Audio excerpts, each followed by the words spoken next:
Bismillahirrahmanirrahim. Hikayatun ari ieu hiji cerita.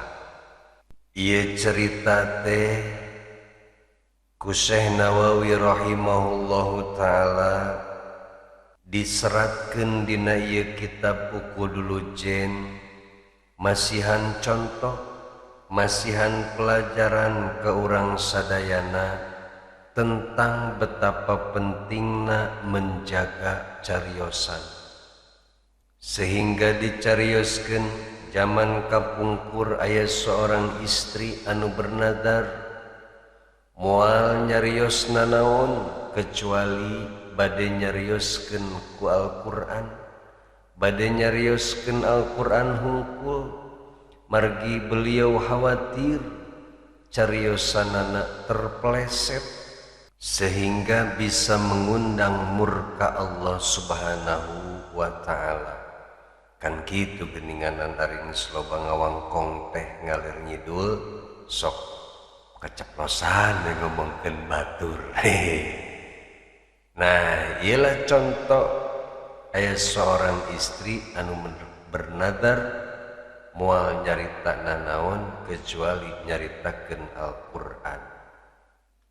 Qala Abdullahil Wasitiyu, parantos nyarioskeun Syekh Abdullah Al-Wasiti, ra'aitu imra'atan ala Arafatin, saur Syekh Abdullah kaula pernah ningali hiji istri di Arafah, wahiya taqulu sareng eta istri teh nyarios, may yahdillahu fala mudhillalah, saha jalma anu dipasihan petunjuk ku Allah maka moal aya anu bisa nyesatkeun ka eta jalma, wa may yudlil fala hadiyalah, sareng saha jalma anu disesatkeun ku Allah maka moal aya anu bisa masihan petunjuk ka eta jalma.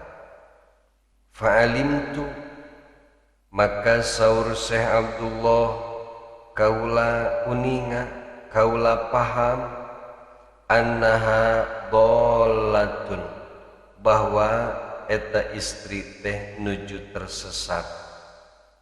Fakultu, teras Syekh Abdullah Al-Wasit nyarios, ayyatuhal mar'atu min aina aqbalti, wahai istri, di mana salira teh, orang mana anjeun teh?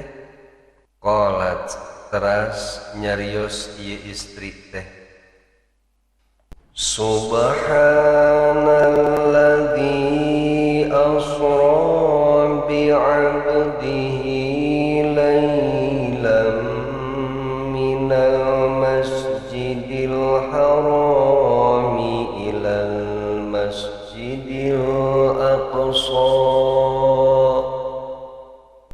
Ketika ieu istri ditaros di mana anjeun asalna, maka ieu istri teh ngajawab ku Al-Qur'an, subhanalladzi asra bi'abdihi laylan, maha suci Allah anu parantos ngaberjalankeun hambana di tengah wengi, minal masjidil harami, di kawit Masjidil Haram, ilal Masjidil Aqsa, dugi ka Masjidil Aqsa. Fa'alimtu, maka saur Syekh Abdullah Al-Wasit kaula paham, annaha minal muqaddas, bahwa ieu istri teh berasal di Baitul Maqdis, di Palestina. Fakultu, teras Syekh Abdullah nyarios deui, malladzi jaa biki, naon kaperyogian anjeun dongkap ka ieu tempat? Qalat, teras nyarios deui ieu istri teh, maoskeun surat Al-Qur'an, tegasna surat Al-Imran ayat 87. Walillahi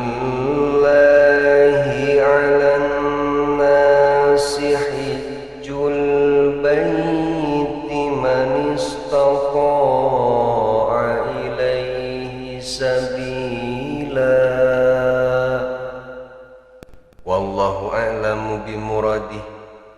Ngalaksanakeun ibadah haji teh eta salah satu kewajiban manusia ka Allah, nyaeta pikeun jalma anu mampu di perjalananana menuju ka Baitullah. Maka pahamlah ieu Syekh Abdullah ya bahwa ieu istri teh bade ngalaksanakeun ibadah haji. Fakultu teras Syekh Abdullah naros deui ka ieu istri, alaki zaujud, nah anjeun teh gaduh suami. Qalat teras ngawaler ieu istri teh ngawalerna ku Al-Qur'an deui wae. Saur ieu istri, wala taqfu ma laysa laka bihi ilmu wallahu a'lamu bimuradih. Anjeun ulah nuturkeun perkara anu henteu dikanyahokeun ku anjeun. Maksad ieu istri teh pamicek urang nama lah salira teu perlu uningan kaula gaduh caroge apa henteu. Tong lobatanya kitu panginten kirang langkung maksad waleran ti ieu istri teh.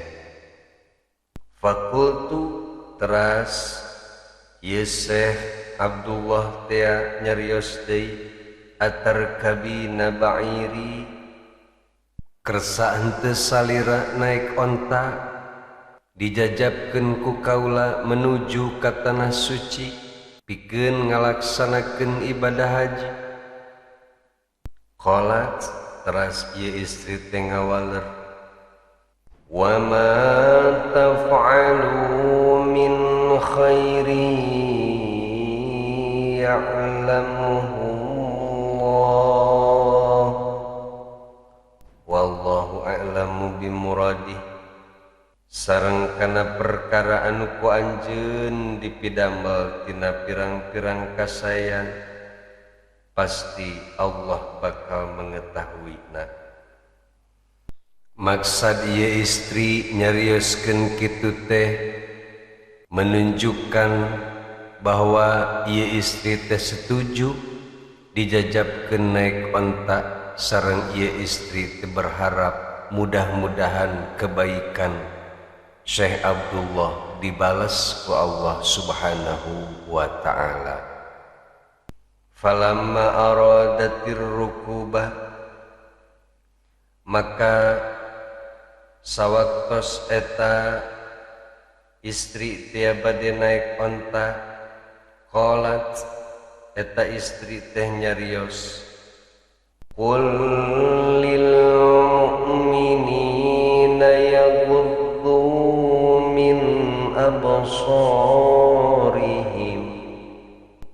wallahu a'lamu bimuradih.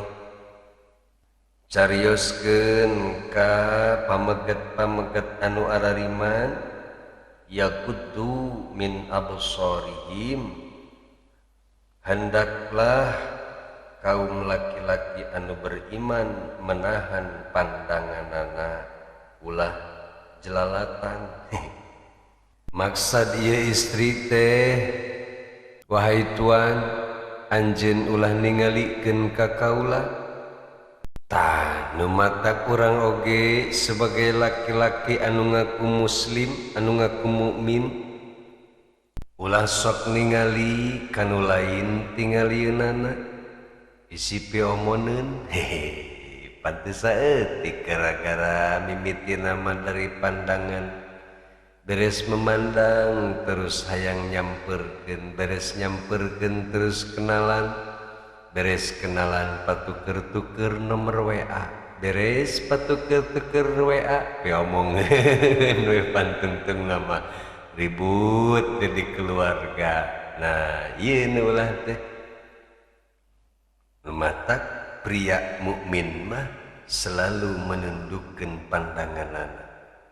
Kajenting hareupeun aya janda herang, teu hayang nempo. pandanganna selalu dipakai memandang istrina. Dasar wae atuh istri urang oge eusina mah kitu-kitu keneh. Fa'aradtu anha, maka ieu Syekh Abdullah dia memalingkan pandangan anak ti eta istri. Palamma raqibat, tatkala ieu istri tetos aya di luhureun onta, qultu nyarios Syekh Abdullah, mas muki saha nami anjeun teh? Qalat teras eta istri teh ngawaler deui pertarosan Syekh Abdullah ku surat Maryam ayat 16. Wadhkur fil kitabi Maryam. Oh, saur Syekh Abdullah berarti ieu teh namina Maryam. Untung aya ngaranna dina Al-Qur'an. Mun teu aya mah coba tah.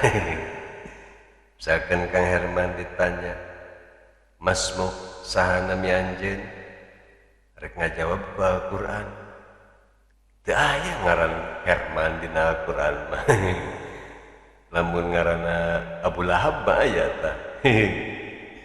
Saha nami anjeun? Tabbat yada abi lahabin wa tab. Oh, berarti ngaranna Abu Lahab. Naudzubillah, kade boga budak di ngaranna Abu Lahab. Mentang-mentang aya ieu na Al-Qur'an cenah ngaranna si Abu Lahab. Ulah eta mah Abu Lahab jelema nu dikutuk walaupun eta teh paman Nabi. Fakultu teras Syekh Abdullah nyarios deui laha alaki auladun, naha anjeun gaduh putra henteu? Qalat nyarios ieu istri teh ngawaler pertarosan Syekh Abdullah. Wa wassa biha Ibrahim banihi wa Ya'qub. Fa'alimtu anna laha auladan, maka pahamlah Syekh Abdullah bahwa ieu istri teh gaduheun putra. Fakultu teras narosti ieu Syekh Abdullah, ma asma'uhum, sahatah nami-nami putra anjeun teh? Qalat teras ngawaler ieu istri teh, nu kahiji ngawalerna ku surat An-Nisa ayat 164. Wa kallamallahu Musa taklima. Oh, berarti nami putra na nu kahiji nyaeta Musa. Kemudian ieu istri teh nyarioskeun deui maoskeun di surat An-Nisa ayat 125. Wattakhadallahu Ibrahim khalila. Oh, berarti nu kadua ngaran putrana teh Ibrahim. Terus nu katilu ieu istri teh maoskeun surat Shad ayat 26. Ya Daud inna ja'alnaka khalifatan fil ardi.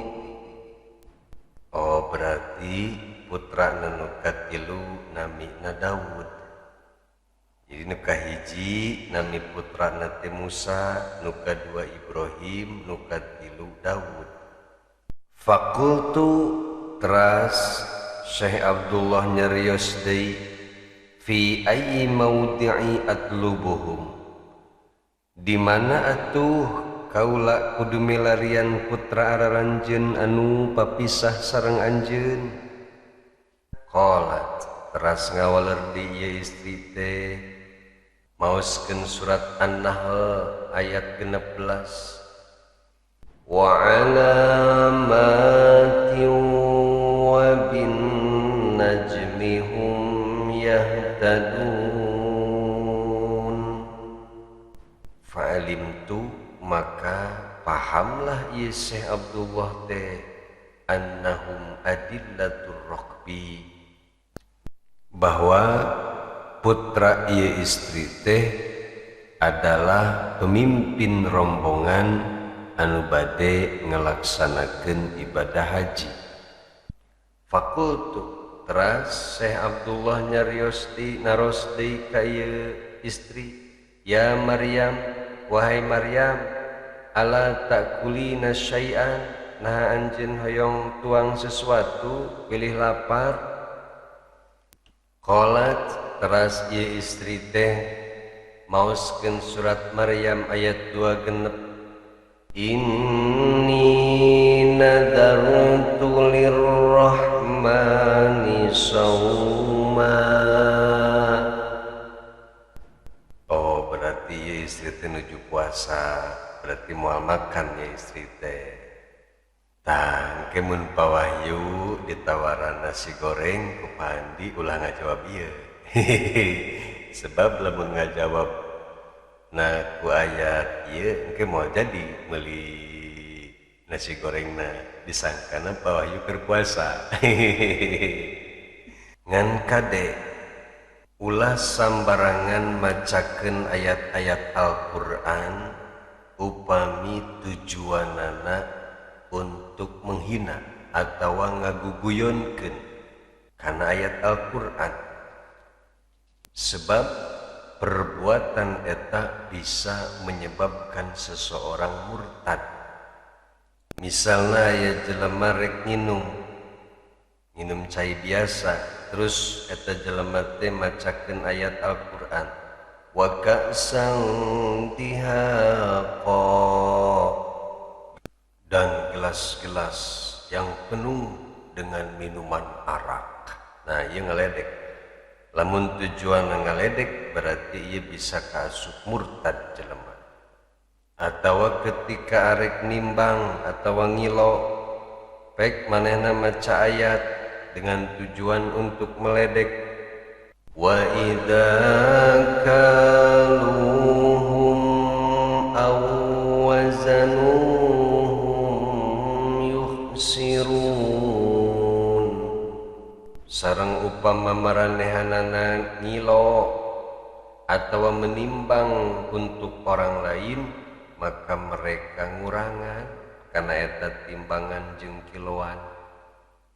Nah saumpamana maoskeun Al-Qur'an seperti itu dengan tujuan untuk ngaledek atau ngaguguyonkeun kana Al-Qur'an, maka eta si jalma bisa dihukumi murtad sakumaha dijelaskeun dina kitab Sulam Taufik.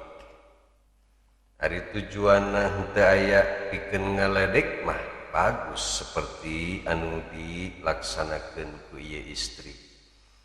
Falamma wasalna ilaihim, maka sawaktos Syekh Abdullah sareng ieu istri nu namina Maryam teh dugi papendak sareng marurang kalihna, warauha sareng anak-anak nage ningalieun ka ibuna, bakau maka narangislah ieu barudakna teh. Qalat teras nyarios ieu istri teh maoskeun surat Al-Kahfi ayat 18, fab'asu ahadakum biwariqikum hadhihi ilal Madinah. Al-ayat. Maksad ieu istri maoskeun ayat anu bieu mungkin ieu istri teh tujuanana miwarang ka salah sahiji putrana supaya menyambut atanapi mempersilahkeun Syekh Abdullah supaya linggih heula di perkemahanana, sareng supaya milarian makanan pikeun ngamulyakeun, pikeun menjamu Syekh Abdullah anu parantos nganturkeun anu parantos ngajajabkeun ibuna dugi ka tempat putra-putrana. Saparantosna putra ieu istri teh mempersilahkeun Syekh Abdullah pikeun linggih heula di kemahna, teras dijamu ku makanan sareng leuteun saaya sebagai tanda terima kasih ka Syekh Abdullah anu parantos ngajajabkeun ibuna papendak deui sareng keluargina. Saparantosna kitu fasa'altuhum anha, teras ieu Syekh Abdullah teh naroskeun tentang ibuna ka marurang kalihna. Faqalu, teras nyarios ieu marurang kalihna, innaha dhallat mundu salasati ayamin. Tuan Syekh, sanyanyana ibu abdi teh kasasa tos 3 dinten.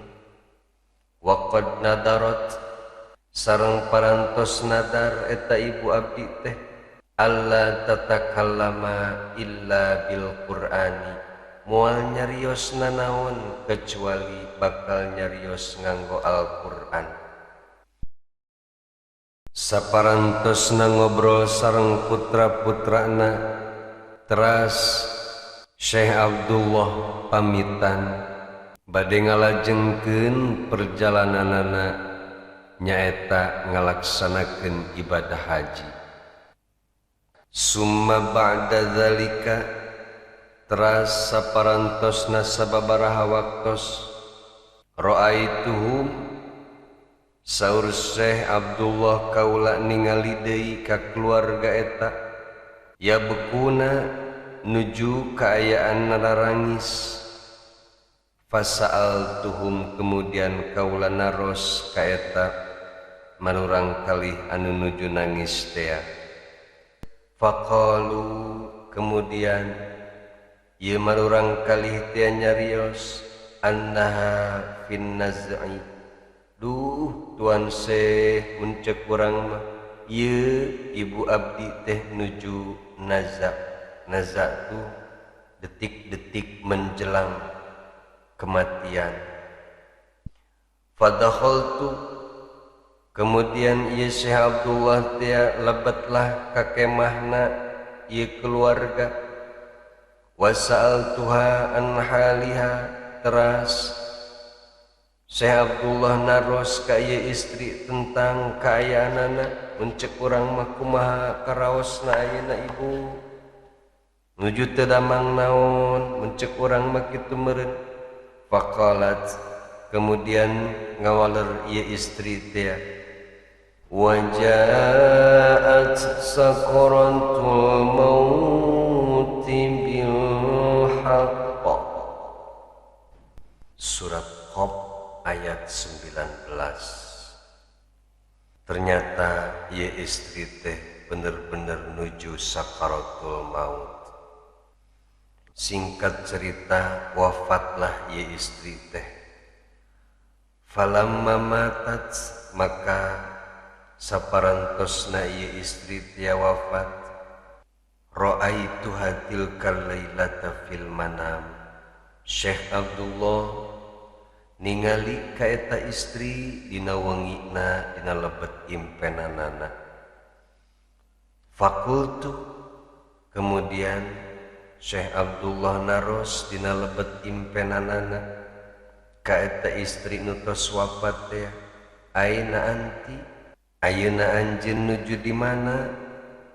Qalat, teras ngawaler ieu istri teh dina lebet impenan Syekh Abdullah, waleranana nyaeta surat Al-Qamar ayat 54 sareng 55. Innal muttaqina fi jannatin wa nahar fi maq'adi sidqin 'inda malikin muqtadir. Wallahu a'lamu bimuradih. Innal muttaqina sanyana jalma-jalma nu taqwa fi jannatin eta aya dina taman-taman surga wa nahar sareng dina sungai-sungai surga fi maq'adi sidqi dina tempat anu dipikaresep inda malikin muqtadirin di sisi Allah anu maha kuasa.